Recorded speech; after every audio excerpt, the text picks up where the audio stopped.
If you're feeling like your consulting business isn't growing or working the way that you believe it should, there's 10 common reasons why this is likely happening. The first is the inability to delegate. If you are micromanaging, if you're holding on to too much, you're actually holding your team, if you have one, back from being able to grow and be able to improve and to have more ownership. But the other challenge and issue here is that if you're doing too much yourself, it likely means you're spending a lot of time on low value tasks. You can't grow your business effectively if you're trying to do too many things. And you certainly can't grow your consulting business if you're doing everything, meaning that you're spending a lot of time on things that others could do for typically much lower in cost than it's costing you to do it yourself. And so by shifting your time, by delegating more, by focusing and spending more of your time on just the highest value tasks and areas of work, you're going to be able to do the work that actually moves the needle. You're going to be able to land more business, to win more proposals, to have more conversations with buyers, to discuss partnerships and opportunities, to create intellectual property and content. The second reason here is a lack of a clear niche. And I know some of you will say niche, but regardless of how you pronounce the word, if your focus is too, or if you lack focus, right, if you're too broad, what it means is that you're really diluting your expertise. You're making it very difficult for yourself to stand out in the marketplace, because if you're trying to appear as a Jack or Jill of all trades, right, and a master of none, essentially, it's very hard for the marketplace to remember who you are. It's very hard for somebody to share when they meet somebody,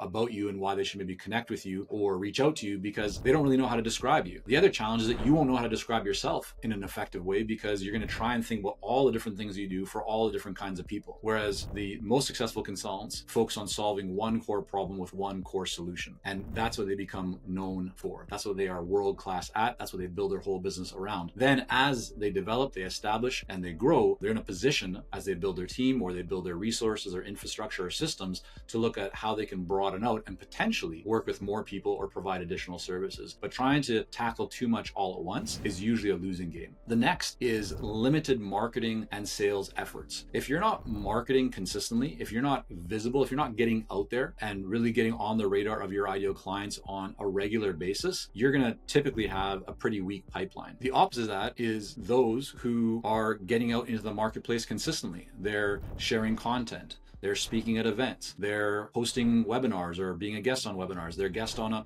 podcast. They're recording videos. They're writing books. They're essentially doing everything that they can to get in front of their ideal clients and provide value to them consistently and ongoing. And when you do that, what ends up happening is people know what you do. They recognize you. They remember you. They understand what problems you solve and what kind of results you create and who you're an expert in working with. And if they have that problem or know that somebody who has that problem, they're either going to come to you or they're going to refer and suggest that somebody does go to you. That's really marketing and sales at a basic level, right? If you boil it all down, it's you getting in front of your ideal clients, creating value for those people and doing it over and over so that they remember you and then come to you. But if you don't do that, if you're not doing it consistently, if you're not showing up on a regular basis, then you're going to be holding back the growth and the potential of your business. Let's talk about then kind of a connected part, which is the next issue here, and that is insufficient networking. So back in the day, I remember, when I started one of my first consulting businesses, I would attend events every single week. And many of those events didn't lead to much, but the fact that I was out there meeting people always led to something. And it doesn't mean that every event that you go to is going to be a win. It doesn't mean that every person you talk to is going to be somebody that you end up doing, something meaningful with. But I can assure you that if you don't network, if you don't build your network, right, if you don't create more connections and more relationships, your business certainly will not grow, at least in the consulting landscape. If you have some kind of a product or a patent, it's a different story. But generally, right, the idea of networking is one that's been proven over time to be extremely effective. Now, what's happened is that with the increase in digital adoption, with the increase of people, working from home, using Zoom and all this other kinds of stuff, there's less interaction between people because they don't feel the need to interact. Yet some of the most valuable and strong relationships come not from just people that you meet online, but they actually come when you meet those people in person. And I'm not saying that online networking is bad. It's totally fine. In person is a whole other level. But the main thing, the most important thing is that if you want to build a successful consulting business, you should be building your network. The more people you know, the more opportunities that you create. Imagine if you meet somebody that all of a sudden they know somebody who runs a publication or runs an industry association. Well, now you've all of a sudden created an opportunity to write or speak for or that association. Whereas if you weren't out there, you wouldn't have had that opportunity, right? This is why sometimes people call it luck, or kind of being in the right time at the right place. If you didn't take the step to network or to reach out to somebody, you're not giving yourself the chance, right? The opportunity to have that quote unquote luck. This is why I believe that you create luck. You don't just fall into luck. You don't just typically hear about somebody sitting in their, at their home office or in their house doing kind of nothing all day long and not talking to anybody else. Like if you're just in one place, it's very unlikely that you fall into luck. It's generally that you are getting out there, you're having conversations, you're taking action, and those actions are what lead to the opportunity for you to find yourself in a lucky position. But it's only because you took those actions. If you didn't, then you're not going to find yourself being the beneficiary of something that people call luck. The next is poor time management. I talked earlier about delegation and the importance of delegating so that you're not spending time on low value tasks and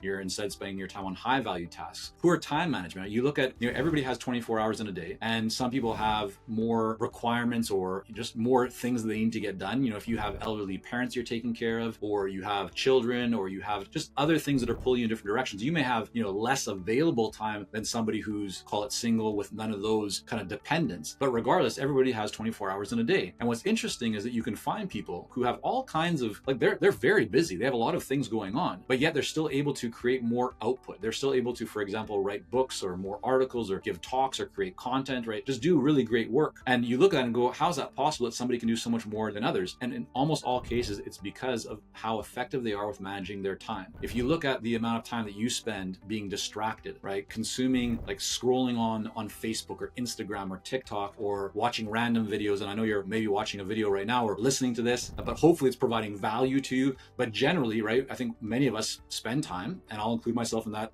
at times too, where you find yourself, you catch yourself thinking, why am I even watching this? Or why am I even reading this? Why am I just scrolling and looking at this? That is time wasted. So you want to make sure that you spend your time on things that actually create value. Now, that doesn't mean that you shouldn't watch some videos or enjoy some social media if it gives you pleasure. I think every once in a while, that's a great thing to do, to unwind and just, let your mind go a little bit. Very often people spend too much time on things that do not create value, and they do it way too much. Another area that really holds people back, and it kind of is a sign they're going to have some struggles or face struggles inside of their consulting business, is an over-reliance on a few number of clients. So client concentration can become a real issue, right? Concentration of revenue with either a single client or a very small group of clients can be a detriment to your business. It's not healthy. You want to make sure that you have enough diversification, so if you lose one or two of those clients, that your business or your revenue and your income doesn't get cut by 50% or more. So diversify. And it's great to land a big client. We wrote an article, if you go to consultingsuccess.com, we did a deep dive article on whale clients, or what is a whale client and how to navigate that, the positives and negatives. I won't go into all that here, but head on over to consultingsuccess.com if you want more about that topic. And whale clients, there's a lot of benefits to having one, but the danger is that you rely too much and you wait. So you need to take some specific steps so that you don't find yourself with one large client or even a couple large clients that are taking up the majority of your time and providing the majority of your revenue for too long of a period. So you need to diversify. All right, now another opportunity, as well as a mistake or a sign, is related to your calls to action, a CTA, or the lack of a CTA. If you're looking for guidance about your specific situation and you'd like to have a custom, personalized strategic growth plan to grow your consulting business, just check out the link below this video, probably somewhere in the description, or head on over to consultingsuccess.com and click on coaching to schedule a call. We'll be happy to chat about your specific situation and talk about a plan to help you to take your consulting business to that next level. All right, let's get back into it. So the next consideration and issue that often shows up with consultants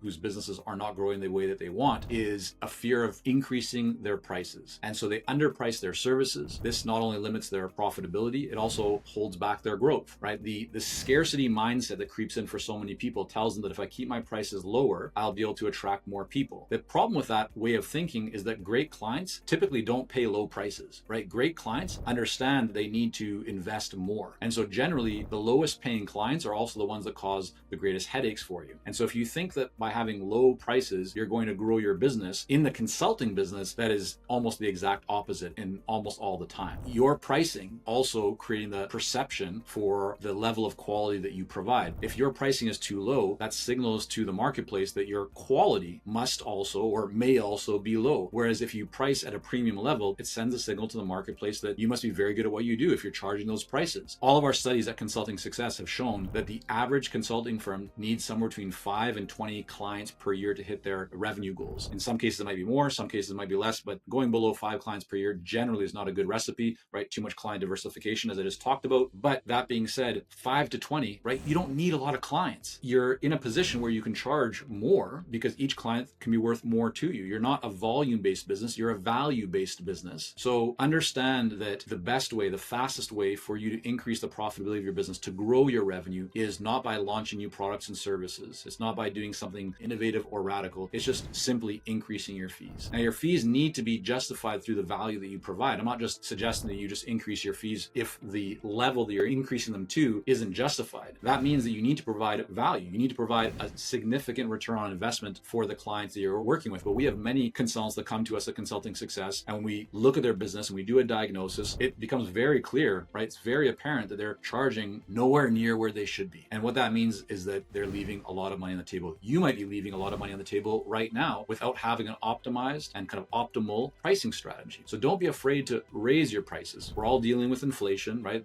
Everything in the world generally has become more expensive. And so if you're not increasing your fees, you're actually losing money over time, because as things become more expensive all around you, if you're charging the same or even less, you're actually losing more. And the final point here about what typically is holding consulting business owners from growing their businesses, and that's a hesitation to invest in their business, to invest in themselves. Whether that means attending events, coaching, getting support. If you're trying to figure out everything by yourself, you're likely going to be taking a lot longer to achieve the success that you want. If you really just, stop and think about that for a moment, it becomes very clear why. Imagine wherever you're at today and you want to double your business. Well, you've never doubled your business before, so you don't actually know what you need to do to get there. You have a belief maybe about what you need to do, or maybe you don't have an idea. But even if you have an idea, you believe you know what you need to do to double your business or triple your business, that's a belief that you have. It's not coming from real world experience. So you might be right, but there's also a good chance that you're completely wrong. Or maybe in your mind, you believe that in order to double your business, you need to do these 10 different things. But what if there's only 3 things that you need to do? So you could go off and spend a lot more time, a lot more money, waste a lot more resources, trying to do 10 things where 7 of them aren't even required. And maybe some of those 7 are actually detrimental to your business. And so this is why understanding that investing in yourself and getting help from those that have already been there, they can just simply tell you, oh yeah, I've been where you are right now. And to go from where you are to that next level, here are the X number of things you need to do. And so then you just get to focus on the things that actually work. All right, there you have it. We just went over several reasons why your consulting business may not be delivering the kind of results that you want.